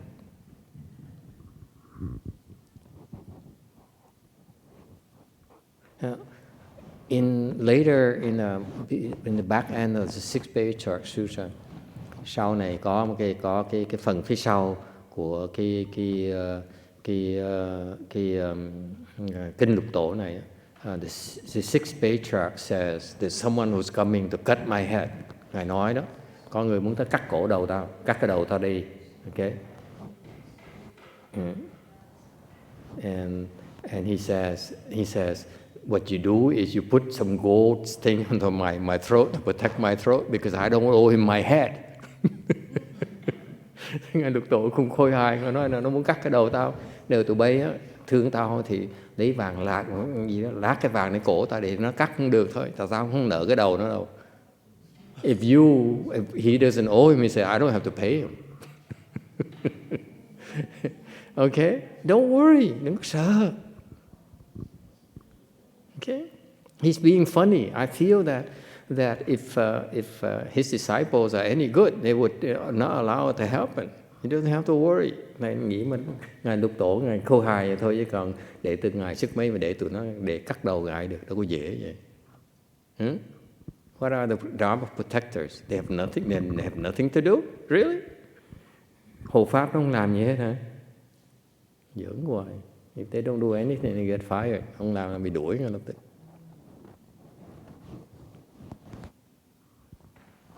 You know what it means? They fired, meaning they go the back, the end of the line. Bị đuổi có nghĩa là ra đứng cái đuôi của cái đường lẫn đợi. You don't get to be close anymore. Không được tới gần nữa. Đó nó còn tệ hơn là chết. To them is worse than death. Anyway, so you see, it's very uncomfortable for these people, and it's not necessary. Không cần thiết. It totally lacks compassion. Nó thiếu cái từ bi. Instead of being a victim, I know it hurts and everything, but if you look at the other side, maybe you see you can develop some compassion and develop some wisdom. Thay vì nhìn lỗi người ta, mình bao dung người ta, có thể cái vị mở được cái lòng từ bi, mở được cái trí huệ ra. Okay? If you retaliate, okay, you create this vicious cycle that will never end. Tại vì cái vị mà đánh trả lại đó, cái vị tạo thêm cái nghiệp thôi, nó không có giải quyết được gì hết. Okay? Think all the killing karmas of this world. That's why the world comes to an end. Cái thế giới này nó sẽ bị tàn tạ, sẽ bị hủy hoại tại vì cái nghiệp giết đó. Mình giết người ta tới giết mình giết lại, nó chồng chất lên nhau. So what happens is the killing karma, we kill each other, we compound it on top of each other, it never gets resolved. Nó không bao giờ giải quyết được hết. That's why it destroys this world. Đó nó khiến cái thế gian này nó bị hủy hoại vì vậy. Okay? Others can do that, but we don't have to do that. Người ta không biết, ta làm đó chuyện người ta, mình không cần tạo cái nghiệp đó. Yes, there's a question, another. I have 2 more minutes. The question better be short. So the question I instead of asking a question last weekend, someone asked what I teach here in the lecture, is it consistent with Bodhidharma and teaching, or the Patriarch Sutra teaching, or was it Heart Sutra teaching? Yes, it's the same Dharma. That's a Mahayana Dharma. Okay, so the answer, short answer to the question last weekend, we didn't have time to answer. He pursued us and sent us an email. The answer is yes, it is. Okay, trả lời cho họ biết là đúng, cái pháp mình là pháp này là chánh pháp, cái pháp của kinh Kim Cang, pháp của kinh Tâm Kinh. Okay, same Dharma. All right. One more minute. Huh? It's a really long. It's a little long? Well, let's wait till tomorrow then. Ngày mai hỏi đi, huh? Okay? All right. Thank you, everyone. Good night.